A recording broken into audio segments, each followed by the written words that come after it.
Good morning. Today is June 5th, 2024. We're reading about Ahab and Jezebel with a commentary. Two of the most wicked people who ever lived just happened to be married to each other.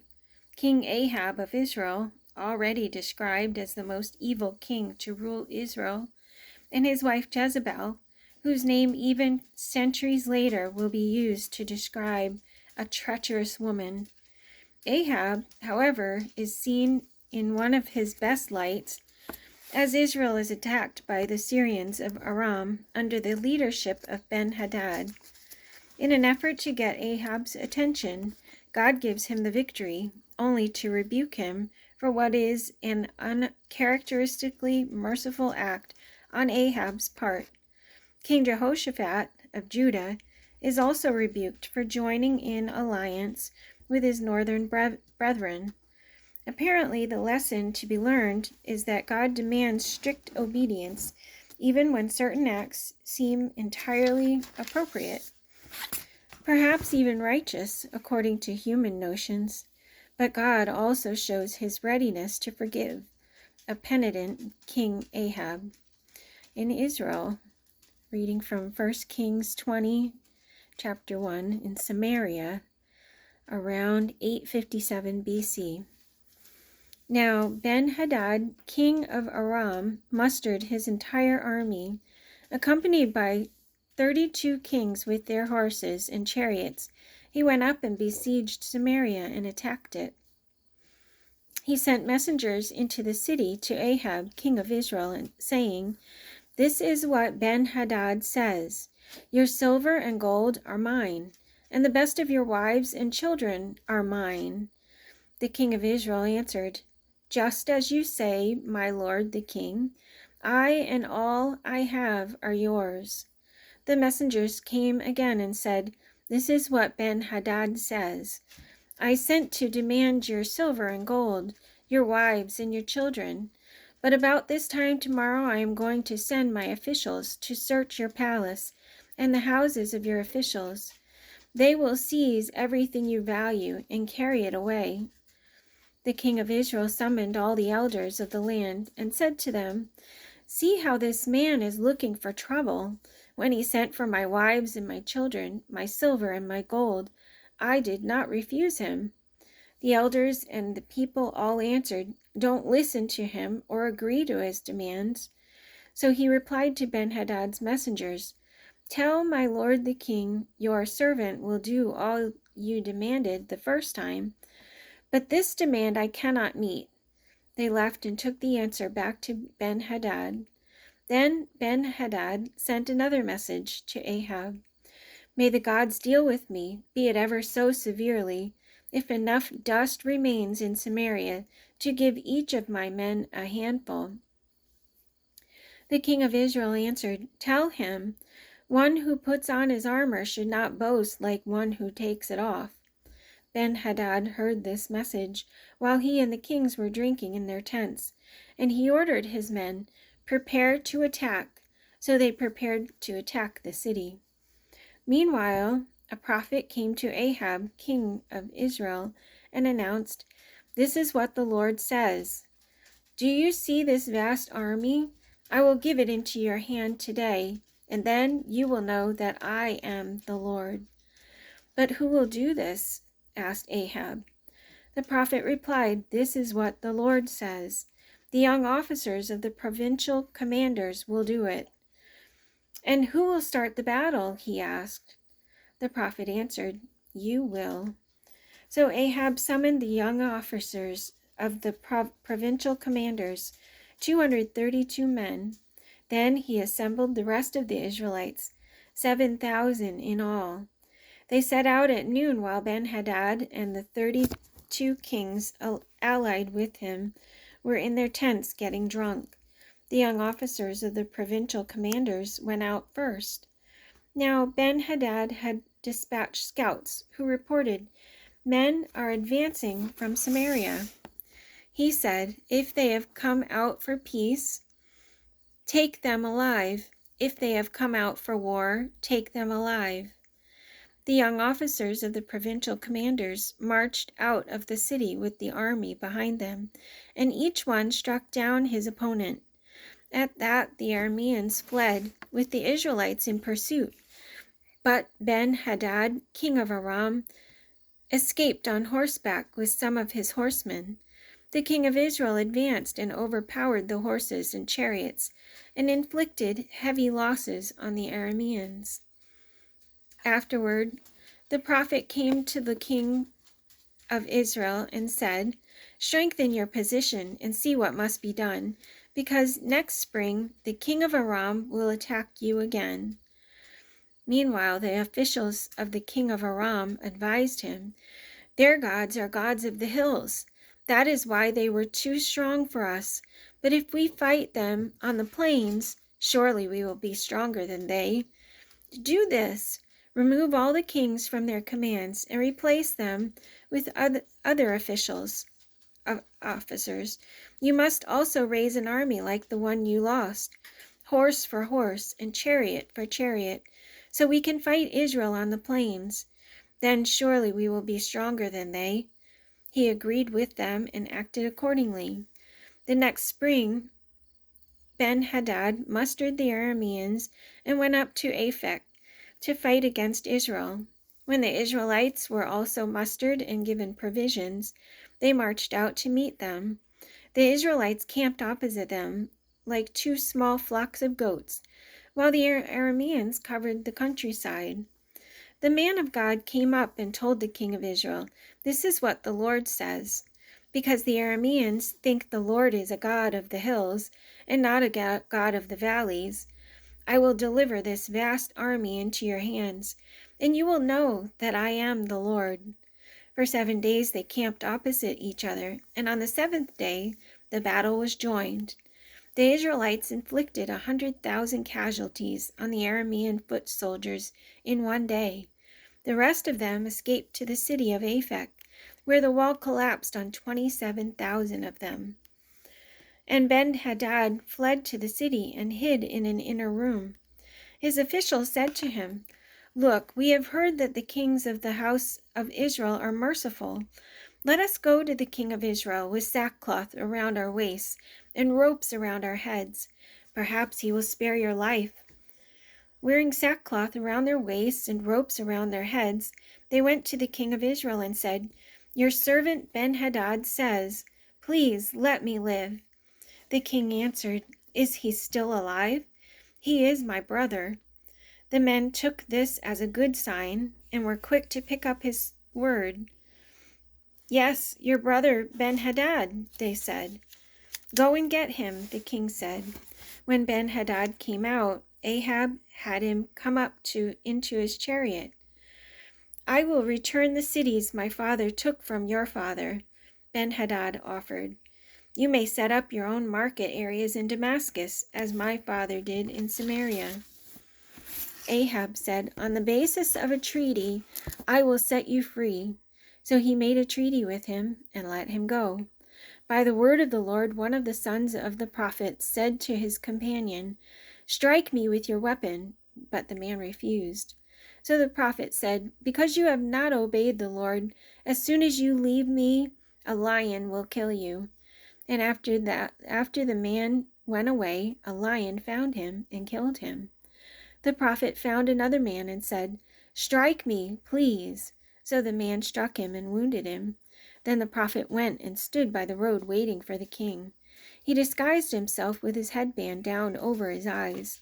As the king passed by, the prophet called out to him, "Your servant went into the thick of the battle, and someone came to me with a captive and said, 'Guard this man.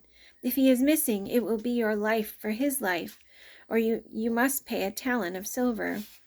While your servant was busy here and there, the man disappeared." "That is your sentence," the king of Israel said. "You have pronounced it yourself." Then the prophet quickly removed the headband from his eyes, and the king of Israel recognized him as one of the prophets. He said to the king, "This is what the Lord says. You have set free a man I had determined should die. Therefore it is your life for his life, your people for his people." Sullen and angry, the king of Israel went to his palace in Samaria. For 3 years there was no war between Aram and Israel. Sometime later there was an incident involving a vineyard belonging to Naboth the Jezreelite. The vineyard was in Jezreel, close to the palace of Ahab, king of Samaria. Ahab said to Naboth, "Let me have your vineyard to use for a vegetable garden, since it is close to my palace. In exchange, I will give you a better vineyard, or if you prefer, I will pay you whatever it is worth." But Naboth replied, "The Lord forbid that I should give you the inheritance of my fathers." So Ahab went home sullen and angry because Naboth the Jezreelite had said, "I will not give you the inheritance of my fathers." He lay on his bed sulking and refused to eat. His wife Jezebel came in and asked him, "Why are you so sullen? Why won't you eat?" He answered her, "Because I said to Naboth the Jezreelite, 'Sell me your vineyard,' or if you prefer, I will give you another vineyard in its place." But he said, "I will not give you my vineyard." Jezebel, his wife, said, "Is this how you act as king over Israel? Get up and eat. Cheer up. I'll get you the vineyard of Naboth the Jezreelite." So she wrote letters in Ahab's name, placed his seal on them, and sent them to the elders and nobles who lived in Naboth's city with him. In those letters she wrote, "Proclaim a day of fasting and seat Naboth in a prominent place among the people. But seat 2 scoundrels opposite him, and have them testify that he has cursed both God and the king. Then take him out and stone him to death." So the elders and nobles who lived in Naboth's city did as Jezebel directed in the letters she had written to them. They proclaimed a fast and seated Naboth in a prominent place among the people. Then 2 scoundrels came and sat opposite him and brought charges against Naboth before the people, saying, "Naboth has cursed both God and the king." So they took him outside the city and stoned him to death. Then they sent word to Jezebel, "Naboth has been stoned and is dead."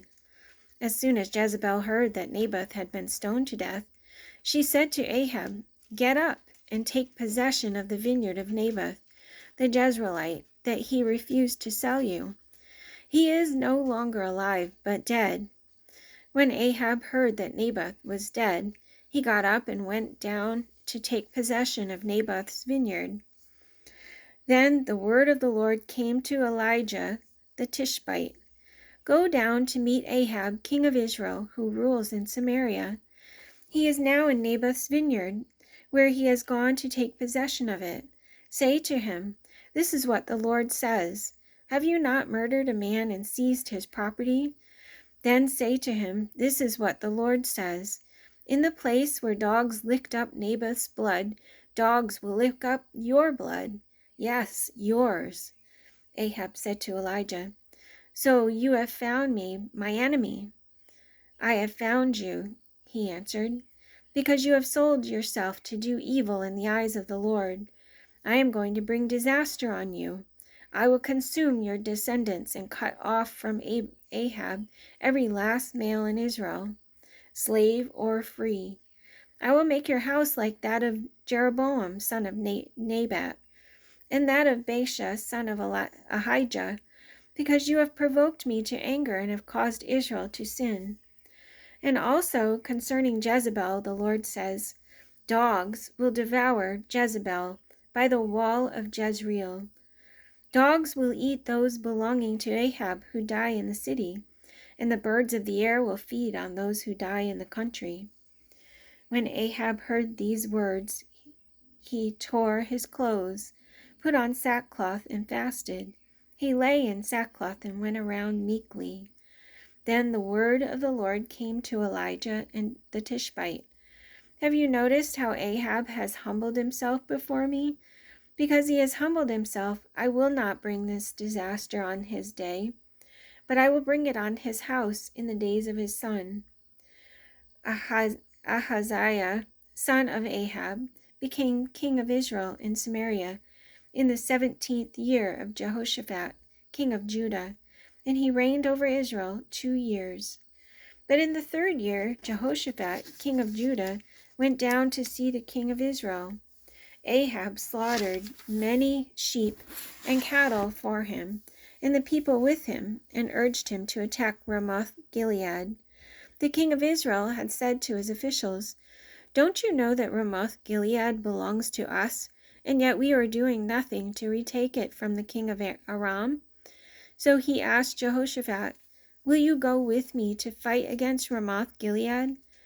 Jehoshaphat replied to the king of Israel, "I am as you are, my people are as your people, my horses as your horses." But Jehoshaphat also said to the king of Israel, "First, seek the counsel of the Lord." So the king of Israel brought together the prophets, about 400 men, and asked them, "Shall I go to war against Ramoth-Gilead, or shall I refrain?" "Go," they answered, "for the Lord will give it into the king's hand." Dressed in their royal robes, the king of Israel and Jehoshaphat, king of Judah, were sitting on their thrones at the threshing floor by the entrance of the gate of Samaria, with all the prophets prophesying before them. Now Zedekiah, son of Kenana, had made iron horns, and he declared, "This is what the Lord says. With these you will gore the Arameans until they are destroyed." All the other prophets were prophesying the same thing. "Attack Ramoth-Gilead and be victorious," they said, "for the Lord will give it into the king's hand." But Jehoshaphat asked, "Is there not a prophet of the Lord here whom we can inquire of?" The king of Israel answered Jehoshaphat, "There is still one man through whom we can inquire of the Lord. But I hate him because he never prophesies anything good about me, but always bad. He is Micaiah, son of Imlah." "The king should not say that," Jehoshaphat replied. So the king of Israel called one of his officials and said, "Bring Micaiah, son of Imlah, at once."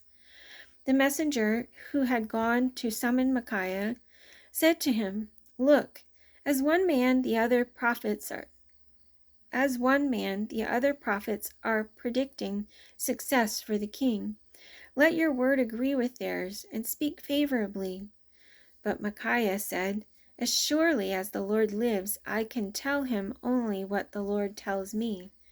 When he arrived, the king asked him, "Micaiah, shall we go to war against Ramoth-Gilead, or shall I refrain?" "Attack and be victorious," he answered, "for the Lord will give it into the king's hand." The king said to him, "How many times must I make you swear to tell me nothing but the truth in the name of the Lord?"